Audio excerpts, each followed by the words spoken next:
De la mano con la historia. Un paseo por nuestro pasado, hechos, personajes y lugares que forman parte de nuestra identidad.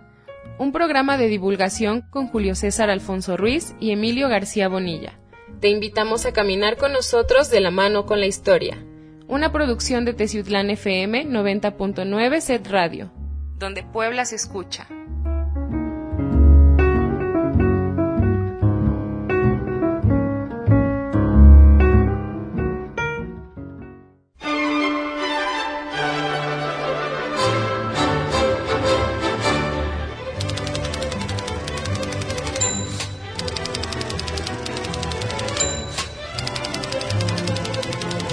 ¿Qué tal, amigos? Muy buenas tardes. Hoy, como todos los miércoles, transmitimos nuevamente su programa de la mano con la historia. Emilio García Bonilla, buenas tardes. Buenas tardes, Julio César Alfonso Ruiz y todos los amigos que nos hacen el favor de escucharnos cada miércoles a través de esta emisora perteneciente al Sistema Estatal de Telecomunicaciones Set Radio XHTZ del 90.9 Teciutlán FM, donde Puebla se escucha. Transmitiendo desde la antigua estación del ferrocarril de Teciutlán y les recordamos, como cada programa, los números que están abiertos para recibir sus llamadas y sus mensajes.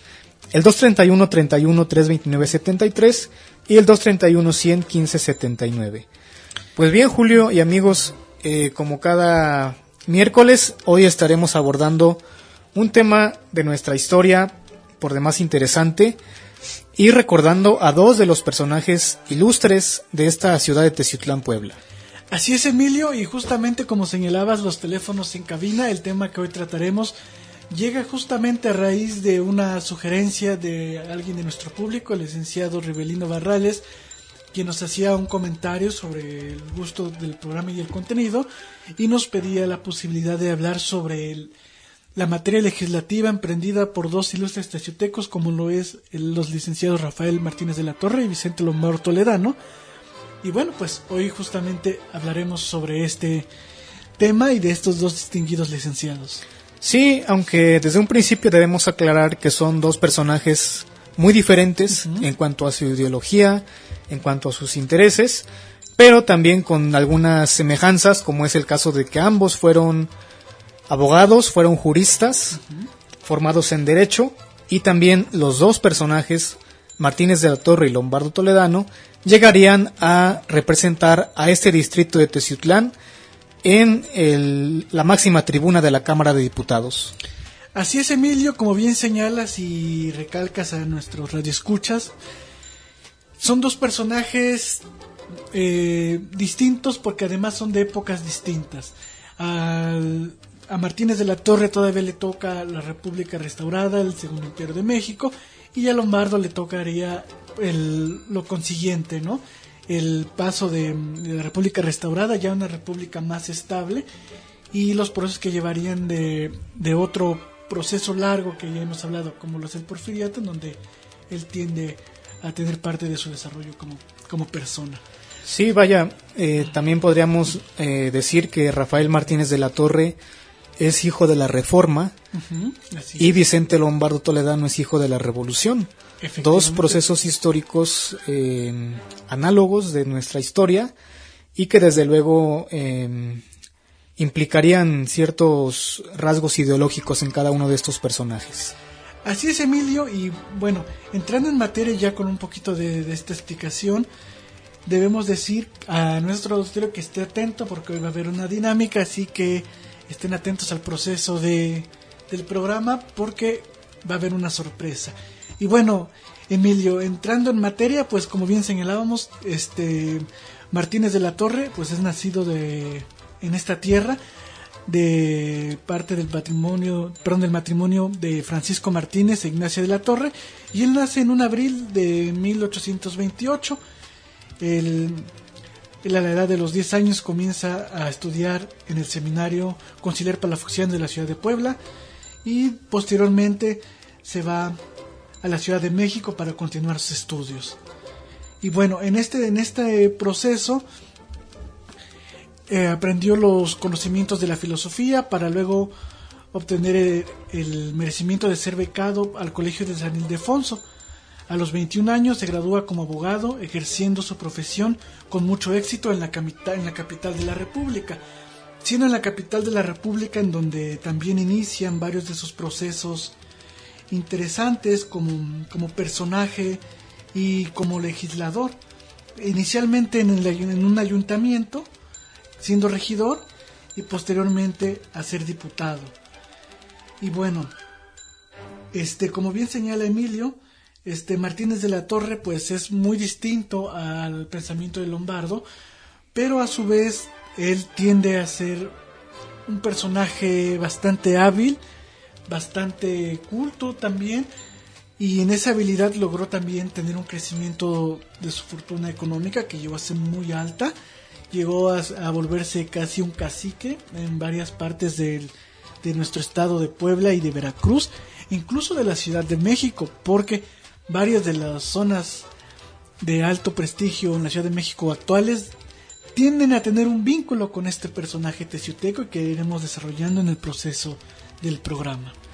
Así es, pues Rafael Martínez de la Torre desde muy joven demostró sus dotes como orador, como tribuno, porque pues en estas lides del derecho y de la carrera de leyes, pues el saber expresarse correctamente y saber argumentar y fundamentar legalmente todos los casos y lo que le encargaban, pues desde luego que era una habilidad muy, muy requerida, y Rafael Martínez de la Torre destacó en este ramo.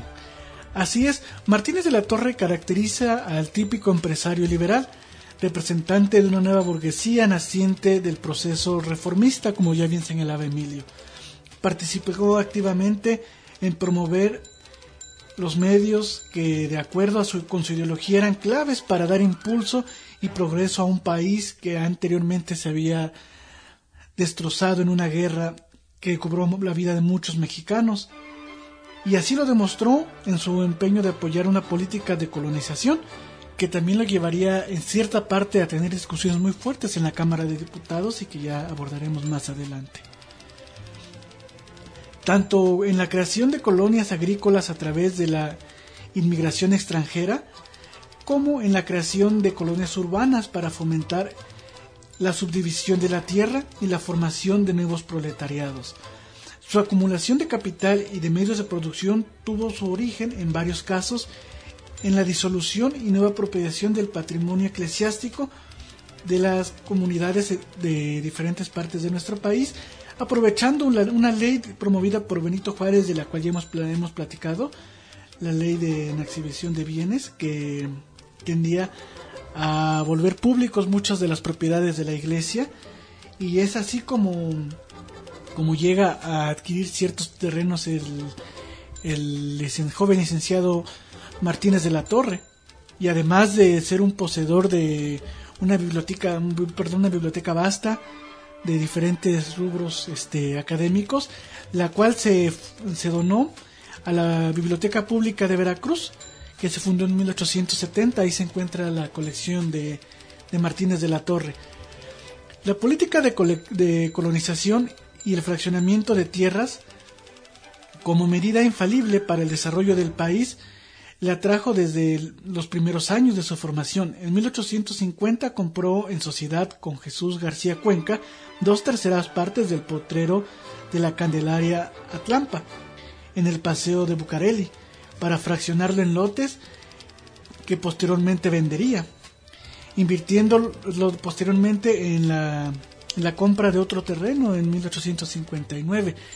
Con ello, posteriormente llegaría a ser regidor del Ayuntamiento del Distrito Federal, actualmente Ciudad de México, y justamente seguiría ese proceso, puesto que en 1856, en compañía de Gabor Novgeni, elaboró un proyecto para introducir el agua a la Ciudad de México, que posteriormente volvería a presentar cuando era regidor. Entonces ahí vemos un poquito de cómo él inicia a formarse como un inversionista, por así decirlo, de los actuales bienes raíces, Emilio. Sí, claro que sí. Pues un negocio muy redituable aún en nuestra época. y que en esos años, a mediados del siglo XIX, pues apenas comenzaba a despuntar, también aprovechando en parte lo que ya comentabas de las leyes de reforma. Así es. Y pues se fue haciendo de propiedades don Rafael Martínez de la Torre, que a la postre darían lugar a colonias bien formadas y bien estructuradas, aunque pues también se destacó en el ámbito de ayudar a los demás. Así es. Porque si bien acumuló riqueza, no la acumuló solamente para sí, sino que también ayudó a diferentes organizaciones de beneficencia pública, incluso de la cultura. Así es. Para la década de 1860 tenía ya un sólido prestigio como abogado, como ya bien señalaba Emilio, por la facilidad de la oralidad que presentaba y los buenos argumentos, y actuó como tutor de diversos menores para administrar sus bienes hasta su mayor edad, y fue representante de personas y compañías relacionadas con la minería, entre ellas la Junta Directiva del Mineral del Real del Monte. Ocupó cargos públicos como regidor del ayuntamiento por 3 años y capitular de la Junta de Hacienda durante 1862. En esta junta de 1862, él empieza a plantear la idea de formar ciertas colonias, como la colonia Guerrero. La colonia Guerrero en la Ciudad de México se debe a las gestiones que hizo Martínez de la Torre como regidor de ese ayuntamiento, y también como el capitular de la Junta de Hacienda, y posteriormente vendrían otras más. En este proceso sabemos que también nuestro país se encontraba en un periodo de ajetreo, y bueno, también él aprovechaba esos momentos de ajetreo, pues en esos momentos hizo una inversión en terrenos suburbanos que posteriormente los fraccionaría como los hacendados de La Teja y de San José Buenavista, y los ranchos de Los Ángeles, San Miguel Chapultepec, parte del Potrero y Hacienda de San Fernando y la Huerta del Carmen de San Ángel. Estas propiedades se las adquiere durante los procesos de la segunda intervención francesa, y posteriormente inicia procesos para generar su venta. Pero además él era conservador en ciertas de sus actitudes, por ello él veía bien el establecimiento del gobierno del emperador Maximiliano de Habsburgo, segundo emperador de México, y tiene a tener un mayor desenvolvimiento durante ese periodo y adquiere muchos bienes dentro de este proceso. Sí, vaya, pues no está por demás comentar la labor que él realizó como abogado defensor de Maximiliano en el juicio que se le siguió una vez que capitula después del sitio de Querétaro, a mediados de 1867.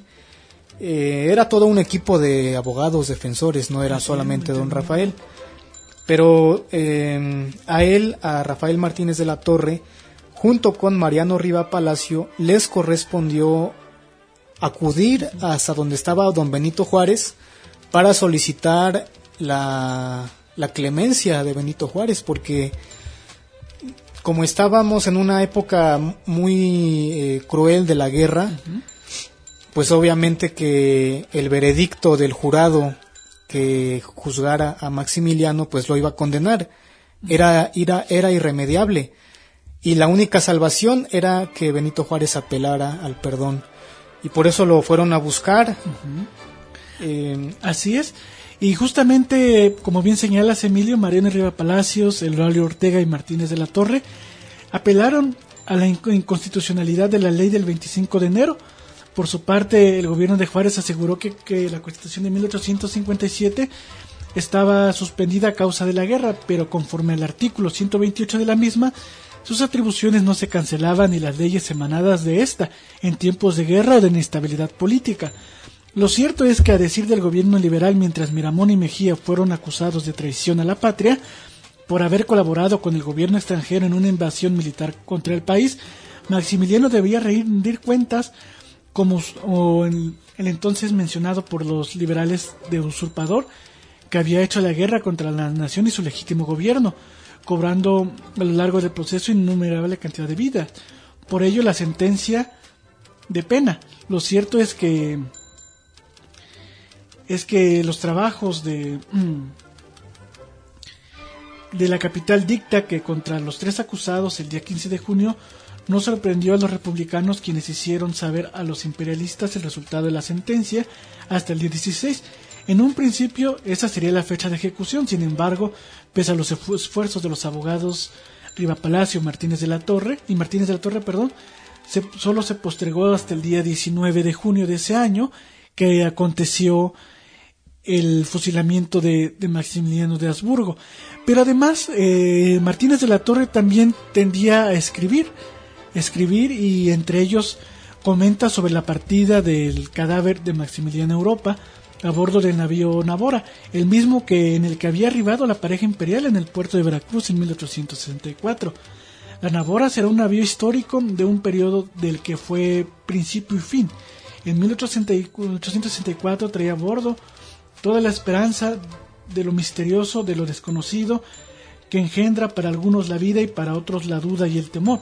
En 1867 llevaba la muerte, era el transporte fúnebre de un rey ajusticiado, era ataúd provisional. En 1864 la Navora fue saludada con ardiente entusiasmo por los creyentes de la eficacia de la monarquía, pero en 1869 la luz artificial de los cirios que rodeaban el cadáver del príncipe joven chispeaban al cruzar el mar, era la más negra sombra que se proyectaba sobre el alma de la tripulación. Eso escribía Martínez de la Torre sobre la partida del joven emperador Maximiliano de Habsburgo. Así es, pues precisamente este relato que tú nos comentas aparece publicado en el Libro Rojo, que compiló Vicente Rivapalacio, y que pues el escrito que entregó Rafael Martínez de la Torre lo fechó en 1871. En este Libro Rojo se recopilan varios relatos de diferentes acontecimientos históricos, y pues obviamente don Rafael Martínez de la Torre no perdió la oportunidad para escribir algunas remembranzas y también opiniones acerca de la muerte de Maximiliano, siempre mostrando cierto recelo, cierto resentimiento por ese caso que se le fue de las manos como abogado y que pues lamentablemente terminó con la vida de un miembro de una casa real europea, como era Maximiliano de Habsburgo. En este mismo relato también escribió: el amor y el odio son el fruto de la política. Ella forma alianzas impalpables, vínculos sin pacto, simpatías de instinto, afectos profundos, adhesión inmensa, entusiasta hasta el delirio, resuelta hasta el martirio. Ella despierta sentimientos grandiosos hasta el heroísmo, y la admiración sincera y el entusiasmo ardiente, y la gratitud reconocida, dan siempre una familia numerosa al que muere por una causa política. Las lágrimas son más abundantes, y su sinceridad está en el luto que cubre el corazón que trunca su vida, colocando en el altar de sus esperanzas el negro sudario de la muerte. La patria, la familia, los hijos, esa continuidad de la existencia renueva sin embargo nuestro ser, abre el corazón a los sentimientos generosos, el entendimiento a la luz, y después de los sangrientos dramas de la política, solo hay un deseo: la salvación de la patria, la unión de los mexicanos, la libertad práctica, la consolidación de la independencia. Así es. Además, entre varias de las opiniones posteriores a la pérdida del caso del emperador Maximiliano, se publican varios puntos al respecto, justamente como las opiniones de Martínez de la Torre, que además señalan que el archiduque Maximiliano de Austria tenía dotes de ingenio y de valor, y era ciertamente digno de mejor suerte: honrado, leal, instruido, caballeroso, valiente, conocedor de las necesidades de la época actual y de las sociedades más vulnerables, dotado de un vivo sentido de justicia y humanismo, compasivo y afable de los pobres y desvalidos. Recordemos que durante estos años el emperador genera la construcción de hospitales, se promulgan leyes, lastimosamente pues no tienen efectos, puesto que la gente era en su mayoría analfabeta. Y bueno, termina el Segundo Imperio de México, y en la acumulación de bienes que ya hemos mencionado, sobre los que posteriormente se darían fraccionamientos, llega a la República Restaurada, y hacia 1869 llega el licenciado Rafael Martínez de la Torre al máximo pleno de nuestro país, siendo electo diputado. Y ahí hay una pequeña pesquisa interesante para platicar, y que antes de entrar al aire platicábamos Emilio y este servidor sobre algunos datos escritos ya sobre la vida de Rafael Martínez de la Torre en su accionar como diputado, en donde se dice que era legislador electo por Veracruz, y leyendo los diarios de la Cámara, resulta que en su primera legislación es todo lo contrario. Representa al estado de Puebla y justamente al distrito de Teciutlán. Y esto tiene que ver que, conforme al artículo 41 de la ley electoral vigente en 1869, los diputados elegidos por más de un distrito solo debían elegir uno. Y en el caso del licenciado Martínez de la Torre, este optó por representar al distrito de Teciutlán. Entonces ahí tenemos un dato interesante, que en su primer actuar como legislador representa nuestra ciudad. Entonces sería uno de los primeros diputados en la República restaurada de nuestra comarca, Emilio. Sí, eso también habla muy bien de don Rafael Martínez de la Torre, porque pues él se sentía teciuteco, era teciuteco, y no renunció a esa calidad, a pesar de que buena parte de su actividad política ya la venía realizando en la capital del país, y bien podía haber sido electo diputado por cualquier otro distrito.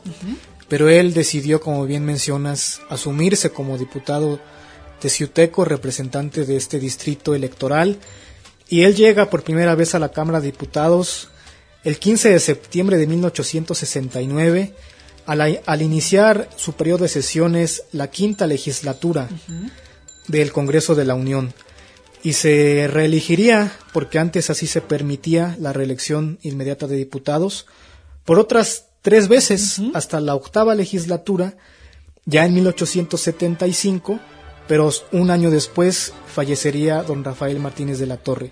Pero bien, en este ínter de labor legislativa, platícanos qué propuestas hizo, en qué debates participó. Así es, Emilio. Como bien señalas, eres electo, licenciado Martínez de la Torre, al Congreso de la Unión para el 5º Congreso Constitucional de la Unión. En esta Cámara estuvo a cargo de José María Sandoval, que además es el encargado de imprimir los diarios, de los cuales haré un pequeño breve resumen que noté de los 8, que para mí son las 8 principales legislaciones, de varias en las que participó en discusiones, pero creo que las de más relevancia para este servidor, y que considero que para también nuestros radioescuchas, serán de las que más tendría que ver. Y también comentar que en esta quinta legislatura uno de sus presidentes fue Mariano Rivapalacio, exactamente, el compañero de Rafael Martínez de la Torre en la defensa de Maximiliano. Así es. Y bueno, entre una de las primeras discusiones en las que él se encuentra, vota en contra del impuesto a los almacenes, del cual tenía un monto de $1 por bulto. Y esto fue apoyado por Hilarión y Haro, justamente por otros 30 diputados, para derogar ese impuesto al ser señalado, como él menciona al momento de ser orador.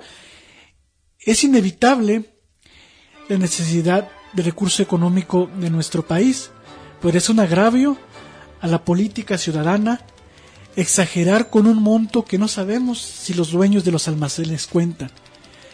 Es exagerado cobrar $1 por un bulto, a sabiendas que este mismo se vende en 3 o 4.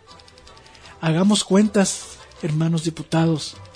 Debemos considerar primero el bien de los empresarios de nuestro país, porque ellos dan empleo, para posteriormente poder ejercer en efecto la ley de Hacienda y generar recursos para nuestro país. Esto es bastante interesante, porque de alguna manera tiende a ser humanista ese voto o esa propuesta de no exagerar en un impuesto. Posteriormente vota, y esto es muy interesante, Emilio, vota en la afirmativa para la negativa de la explotación de un canal en el istmo de Tehuantepec, junto con otros 82 diputados. Recordemos que este canal posteriormente se construiría en Centroamérica.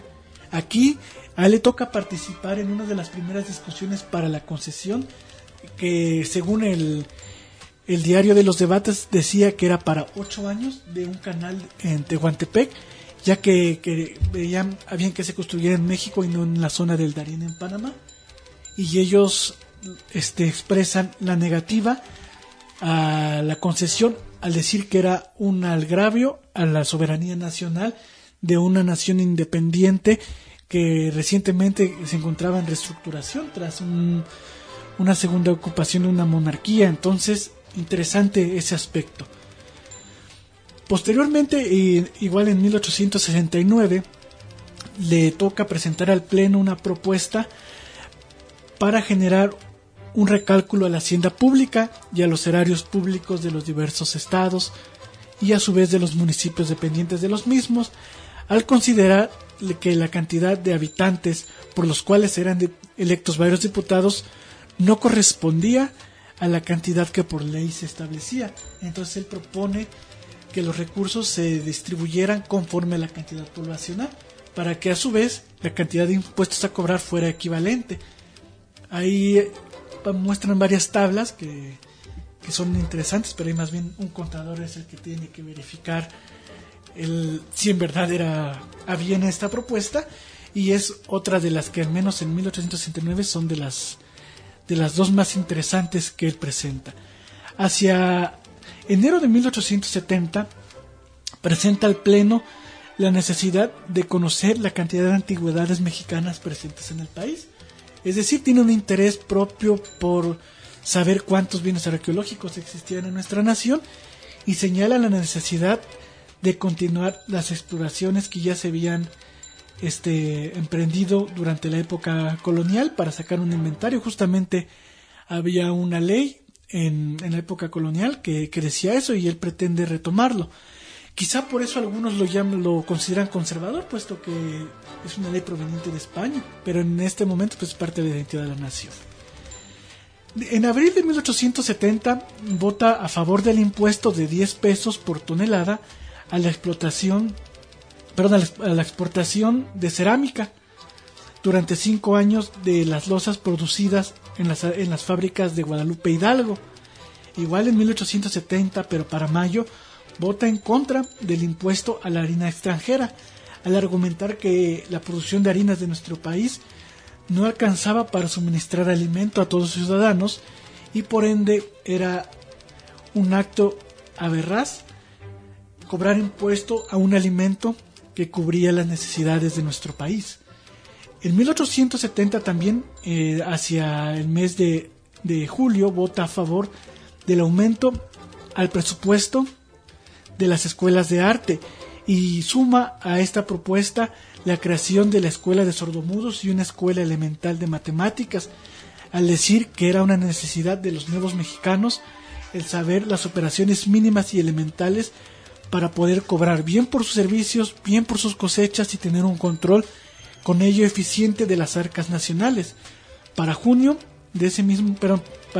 de ese mismo año, en el Pleno presentó a la Comisión de Crédito y Hacienda una propuesta para el pago de las deudas a las casas de Londres y España, cosa que fue aprobada por 101 diputados en ese momento.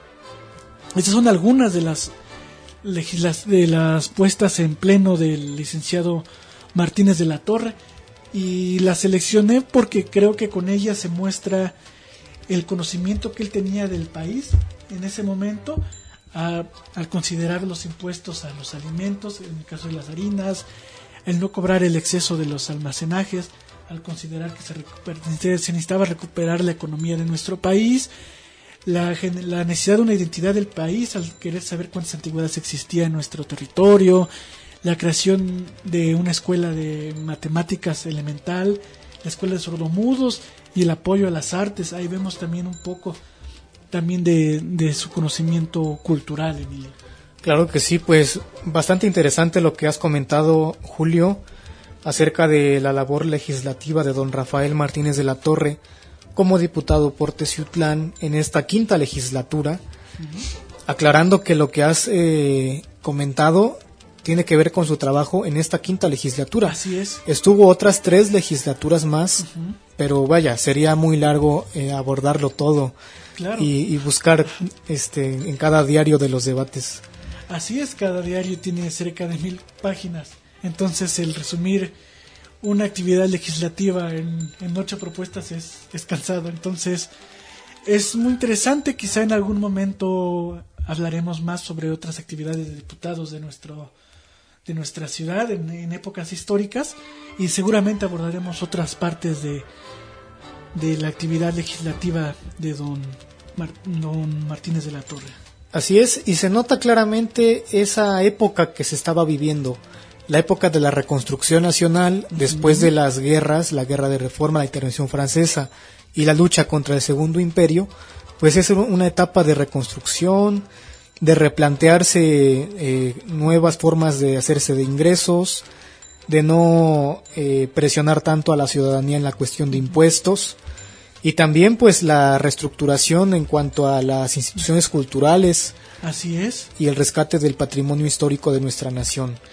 Así es, además de que ocupó un lugar destacado como orador parlamentario, siendo famosos sus discursos sobre la concesión del ferrocarril mexicano, en el que tenía interés personal, dados sus estrechos relaciones con el político Escandón en ese entonces, además de votar en contra de la expulsión de las Hermanas de la Caridad en defensa, y además de la defensa del gobernador de Zacatecas. Y esto de las Hermanas de la Caridad es muy interesante, Emilio, porque en el juicio él señala que a pesar de que la iglesia había acumulado bienes, era parte de la sociedad de la época, y que muchos de los que estaban sentados en la cámara eran bien católicos. Entonces pedía ese voto a favor de su iniciativa para que no se expulsara a las Hermanas de la Caridad, cosa que termina siendo aprobada, es decir, se aprueba la negativa, es decir, la no expulsión de las Hermanas de la Caridad del país. Sí, porque cabe recordar que estaba en discusión la eliminación de todas las órdenes monásticas. Así es. Pero él señaló en su discurso que las Hermanas de la Caridad eran más que una organización monástica. Era una organización de servicio público que beneficiaba a mucha población, y que su expulsión pues tendría consecuencias más negativas que positivas. Así es. Además mostró también su preocupación por dar a conocer a México en el extranjero, para que desaparecieran las racias, ideas existentes sobre nuestro país, y con ese objetivo planeó una exposición internacional y un congreso de médicos sobre higiene pública. Este último fue realizado posteriormente por su amigo y compañero de legislatura, Mariano Riva Palacio. Además, su actividad dentro del sector agrícola recibió un gran impulso durante la última fase de su vida en la hacienda del Potrero en Córdoba, que ya habíamos señalado en el preludio del programa, que actualmente es un ingenio de azúcar muy famoso allá en Córdoba, que ahora se llama Potrero Nuevo a raíz de la venta del mismo. El rancho de San Matías Buenavista en Tecalia, Mozoc, Puebla, en la explotación de ciertos minerales, principalmente rocas de índole decorativo, además de la hacienda de Miahuistlán, que también era ahí parte de los propietarios. Pero principalmente en las áreas agrícolas en las que se desempeñó fue en las de las haciendas de Meloapan, El Pital y El Jobo. Quizá justamente por lo del Pital es su interés por conocer la cantidad de monumentos o de bienes antiguos de nuestra comarca, porque en Pital, en la gran hacienda del Pital, de la que él era dueño, se encuentra uno de los asentamientos arqueológicos más importantes de la cuenca del río Nautla. Entonces seguramente entre su actividad encontró ciertos elementos de esa ocupación precolombina, y de ahí su interés o preocupación. No sabemos bien el por qué. Y bueno, sabemos que durante el total de su vida acumuló cerca de una gran cantidad, cerca de considerarse un terrateniente en los estados de Veracruz, Puebla e incluso la Ciudad de México, al ser dueño de gran parte de San Ángel, y que acumularía una cantidad económica de 745.654.70 pesos al momento de su muerte, del cual el 75% de su activo se encontraba en hipotecas, y a raíz de ello muchas de sus propiedades se dividen, formando actuales comarcas en el estado de Veracruz. Muchos de sus fraccionamientos son vendidos y rematados, entre ellos el de San Ángel, que ahora sabemos que es un lugar caro y que era propiedad de este teciuteco, y que lo único que sí dejaba en claro es que se tendría que construir al menos una escuela cerca de sus propiedades. Entonces, algunas de las escuelas más antiguas, tanto de San Ángel como de otras zonas del DF, pues se deben también a la intervención de Martínez de la Torre en la colonia Guerrero, que también es parte de su proyecto de desarrollo desde que era regidor, y que bueno, se terminan construyendo a raíz de su muerte y de la venta de esas propiedades. Y bueno, él fallece el 25 de noviembre de 1876 a la edad de 48 años. Realmente era joven. Uh-huh. Y en los grabados o en las fotos ya se le ve grande, pero en realidad era joven, tenía 48 años. Pero ¿ah, sí? Pues es uno de los grandes personajes teciutecos que honran nuestra historia, y el vecino municipio de Martínez de la Torre lleva su nombre, así como pues otros lugares e instituciones, incluso educativas, llevan el nombre de don Rafael Martínez de la Torre. Así es, Emilio. Les recordamos que nos escuchamos a través del Sistema Estatal de Telecomunicaciones SET Radio XHTZ del 90.9 Teciutlán FM, donde Puebla se escucha, transmitiendo desde la antigua estación del ferrocarril de Teciutlán. Les recordamos los números para llamadas y mensajes: el 231-31-329-73 y el 231-100-1579.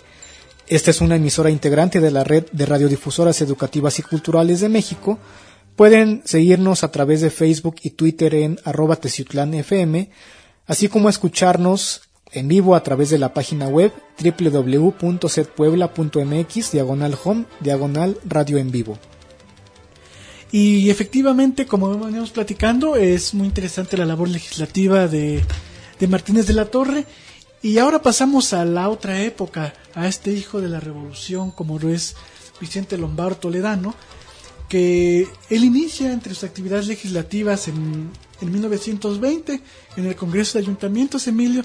En él propone, junto a su gran amigo Alfonso Caso, la reforma de uno de los artículos de la ley de la Constitución vigente, y ahí tenía mucho que ver con la cuestión municipal esta iniciativa, Emilio. Así es, pues estamos hablando de 1920, estaba recién promulgada la Constitución del 17 y todavía estaba en discusión varias leyes reglamentarias, en este caso la ley del artículo 115 relativa a los municipios del país y el respeto al principio del municipio libre. Pero bien, fue en 1922 cuando por primera vez Vicente Lombardo Toledano se presentó como candidato a diputado, precisamente por el distrito de Teciutlán. En aquella ocasión, en 1922, se presentó como candidato independiente, desvinculado de cualquier partido político, y aunque las crónicas de la época refieren que su triunfo electoral fue evidente, al momento de la calificación de las elecciones en el colegio electoral de la Cámara de Diputados, no se le reconoció el triunfo, ya que el Congreso estaba controlado por el Partido Nacional Cooperatista, que al año siguiente, a finales de 1923, enarbolaría la rebelión de la Huertista en contra de las instituciones y en contra del gobierno de Obregón. En la siguiente elección, en 1924, ahora sí ya Lombardo Toledano es postulado por dos de los partidos políticos nacionales más importantes del momento, que a su vez amparaban la candidatura de Plutarco Elías Calles, y que eran el Partido Laborista Mexicano y el Partido Nacional Agrarista. Para ese momento ya el partido con el que se identificaba Lombardo era el Partido Laborista Mexicano, y aquí en Teciutlán su base de apoyo estaba organizada en el Club Laborista Teciuteco. Se hace del triunfo, el número de votos le favorecen, pero una vez más en la en la Cámara de Diputados, al momento de calificar las elecciones, tarda en reconocer su triunfo, de manera que se aprueba su credencial como diputado hasta 15 meses después de la elección, el 9 de octubre de 1925, precisamente por todas las discusiones políticas que había en estos años, en los años 20, que fue una de las épocas más complicadas en cuanto a la cuestión de las discusiones políticas. Pues bien, de manera que Vicente Lombardo Toledano llega a ser diputado por vez primera en octubre de 1925, formando parte de la 31 legislatura, de la cual solamente participaría la mitad del tiempo, porque ya dijimos que duró 15 meses la discusión de su caso, y fue hasta el segundo periodo de sesiones cuando finalmente se le reconoce el triunfo. Él, junto con otros diputados laboristas, pasan a formar parte del bloque revolucionario, y para la siguiente elección, la de 1926, logra la reelección, porque en ese momento estaba permitida la reelección de diputados, y pasan a formar parte, él junto con otros diputados laboristas, de la Alianza de Partidos Socialistas. Interesante este proceso del arribo de Lombardo Toledano a la Cámara de Diputados y ese proceso de discusión que seguramente de haber sido aprobado a la brevedad hubiese sido muy interesante el aporte de él a esa legislatura, Emilio. Así es. Cabe mencionar también que en este periodo de la historia de nuestro país, las legislaturas únicamente duraban 2 años, de tal forma que él fue diputado en 1925 y de 1926 a 1928, en este primer periodo en el que él es diputado de la Cámara del Congreso de la Unión, porque ya en los años 60 volvería a ser diputado, pero ya eran otras condiciones, ya era otro su partido y ya los periodos legislativos duraban 3 años. Así es, Emilio. Y justamente en este proceso también serían las principales aportaciones de él hacia la Cámara, en este proceso de la nueva elección. Así es, son memorables sus intervenciones en debates trascendentales, como fue por ejemplo la discusión con motivo de la reforma constitucional que permitió la reelección de Álvaro Obregón en 1928. Todos sabemos que uno de los principios revolucionarios era la no reelección, sufragio efectivo, no reelección. Sin embargo, Álvaro Obregón logró ser reelecto en 1928 previo a una reforma electoral que lo permitió. Okay.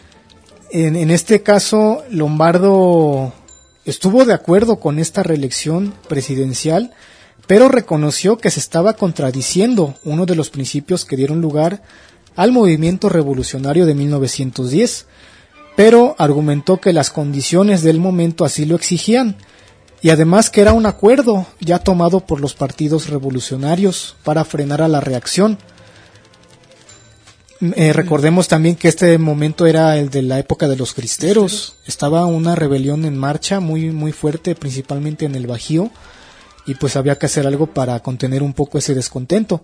Así es. De manera que Lombardo dijo que la legislatura tendría que asumir su responsabilidad histórica.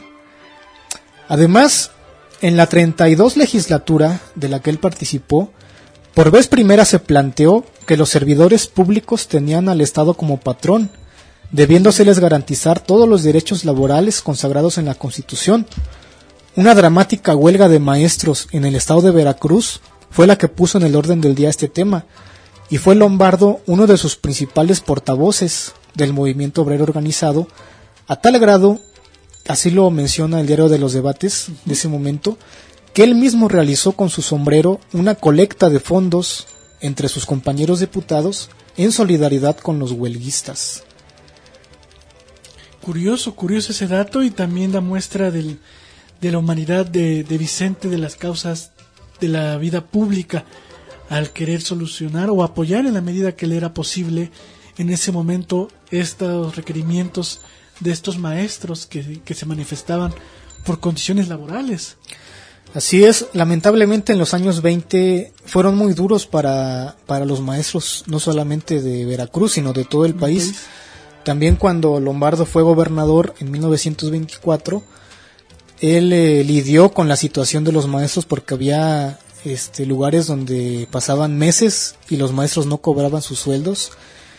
Pero además era tanta la vocación por enseñar de estos maestros, muchos de ellos rurales, jóvenes, pues que se la pasaban meses trabajando sin cobrar, lo cual, vaya, ahora lo podríamos considerar hasta heroico, porque pues era ese afán de llevar la educación pública a los más necesitados. Así es algo heroico y trascendental. Seguramente sin este esfuerzo de esos jóvenes maestros, muchos de los educandos y personajes ilustres de nuestro país no hubieran surgido. Así es. Y bien, las pugnas políticas en estos años, los años 20, están reflejadas en los debates parlamentarios. Por ejemplo, en 1926 Lombardo y los diputados laboristas poblanos se enfrentaron desde la Cámara al gobernador Claudio N. Tirado, que declaró una ofensiva en contra de los trabajadores organizados y en particular contra los cromistas, siendo especialmente violenta la represión en Teciutlán, cabecera del distrito que representaba Lombardo, por lo que en defensa de sus coterráneos, el laborista teciuteco se convirtió en un factor clave para que Tirado fuera destituido de su puesto. Este conflicto además dio lugar a una crítica al principio del municipio libre, que había sido incorporado en la Constitución, pero que en la práctica los gobernadores convertidos en caciques estatales eran los primeros en transgredir, al controlar las elecciones municipales e intervenir en los ayuntamientos. Esa intervención en los ayuntamientos justamente también tiene que ver con lo que él propone en 1922, al decir de que los bienes económicos destinados a los municipios tendrían que llegar en el momento exacto, porque el gobernador sí metía mucha mano de los tiempos de llegada de los presupuestos y también de los impuestos a cobrar. Incluso él señalaba ahí la cantidad de impuesto a cobrarse a los municipios según la cantidad de habitantes en función laboral, es decir, en función de generación económica, para con ello poder sufragar sus arcas de una manera armoniosa. Así es. También como diputado, Lombardo abogó por dignificar la labor legislativa. Así señaló que un deber del parlamentario era informar al pueblo cuáles son las razones de orden fundamental, de orden legal, de orden técnico y de orden filosófico para reformar la Constitución o aprobar una iniciativa de ley. De la misma forma, expresó que la Cámara de Diputados debía trabajar de una manera seria, decorosa y respetuosa de su propio prestigio. Hizo una crítica al Congreso de la Unión al considerar que fracasaba como institución revolucionaria y depositaria del poder legislativo, porque prácticamente toda su labor se limitaba a cumplir indicaciones del presidente de la República y discutir sus iniciativas de ley. Y dijo, y no respondemos fielmente a los dictados del pueblo que nos ha traído hasta aquí o que decimos que nos ha traído. Pues bien, esto es un aspecto muy breve de lo que fue la labor parlamentaria de Lombardo. Como diputado en los años 20, fue diputado del Partido Laborista Mexicano y en los años 60 él regresaría una vez más como diputado federal, otra vez postulado por el distrito de Teciutlán, pero en esta ocasión ya como candidato del Partido Popular Socialista, el partido que él había fundado. Y pues entre las intervenciones que él tuvo en la tribuna, retoma una vez más la figura del municipio libre, porque pues se seguían sin respetar estas garantías que le corresponden a los municipios como entes soberanos de los estados, y pues tampoco se respetaba la elección de los ayuntamientos. Se cometían todavía muchos fraudes en esos años, en los años 60. Además también abogó por mejorar el poder legislativo. Algunas de sus iniciativas fueron pasadas por alto en su momento, pero después, con el paso de los años, se han ido cumpliendo. Por ejemplo, él dijo que se debían de transmitir por radio y televisión las discusiones de dentro del Palacio Legislativo, que no se quedaran solamente entre los cuatro muros, sino que fueran conocidas y de dominio público las argumentaciones que ahí tenían y las discusiones. y pues obviamente que eso se ha cumplido ya, porque incluso hay un canal legislativo Así es. que transmite, y también otros medios de información que nos permiten estar al pendiente de estos trabajos. También una de sus propuestas fue la construcción de un palacio legislativo. En esos años todavía no existía San Lázaro. Los diputados trabajaban en lo que es hoy la Asamblea de Diputados del Distrito Federal o de la Ciudad de México, en la calle de Donceles. Pero el Lombardo abogó porque fueran unas instalaciones más apropiadas y más amplias para que tuvieran un mejor trabajo legislativo todos los representantes populares. Un hombre adelantado a su época, como hemos dicho más de una vez. Lombardo lega mucho a nuestro país, y esto que señalas sobre la difusión de los acuerdos parlamentarios, pues llegarían hasta no hace mucho que se transmite, y que a pesar de que se transmiten, mucha gente ni siquiera los conoce, incluso varios de los que a veces tratamos de indagar en una cuestión legislativa o entenderla porque afecta de alguna manera o beneficia a nuestro sector laboral, pues no sabemos de que existe. Lastimosamente solamente pasa en canales de televisión de paga, no está abierto a la cuestión pública, entonces ahí todavía falta un poquito que trabajar. Así es, pues estamos llegando al final del programa. Anunciamos al principio que habría una dinámica para dar un obsequio a nuestros radioescuchas, y bien, queremos hacer una pregunta. El obsequio consiste en un libro que es el primer volumen de la obra parlamentaria de Vicente Lombardo Toledano, editado en el año 2016, que contiene incluso una introducción de mi autoría. Y bien, la pregunta para los radioescuchas es la siguiente: ¿qué partido político postuló a Vicente Lombardo Toledano como diputado en 1924? A la primera persona que responda correctamente a esta pregunta se hará acreedora a este libro que vamos a dejar en las instalaciones de Teciutlán FM para que lo vengan a recoger cuando ellos consideren. Pues muy bien, Emilio, y a todos los radioescuchas y amigos que nos hacen favor de dar su tiempo, pues que se comuniquen con nosotros, que respondan la pregunta, que está sencilla, puesto que ya se dijo hace unos minutos. Y nosotros nos despedimos agradeciendo su atención como cada miércoles. Les recordamos que transmitimos desde el Sistema Estatal de Telecomunicaciones Radio XHTZ 90.9 FM, donde Puebla se escucha, desde la antigua estación del ferrocarril en Avenida Hidalgo sin número, Colonia El Pinal, y que se pueden comunicar con nosotros a los teléfonos 231-31-329-73 y mensajes vía WhatsApp al 231-115-79. Y justamente a alguno de estos dos números tienen que enviar las respuestas. La emisora es integrante de la red de radiodifusoras educativas y culturales de México, y que nos pueden seguir en Facebook y Twitter en @TeciutlánFM y en la página de web www.puebla.mx/home-radio en vivo, además de Spotify. Emilio García Bonilla, como siempre, un gusto compartir los micrófonos contigo, y pues nos estamos viendo en la próxima edición. Igualmente, Julio César Alfonso Ruiz, gracias a Emanuel Mondragón, nuestro productor. Nos escuchamos la próxima semana. Buenas tardes. Buenas tardes.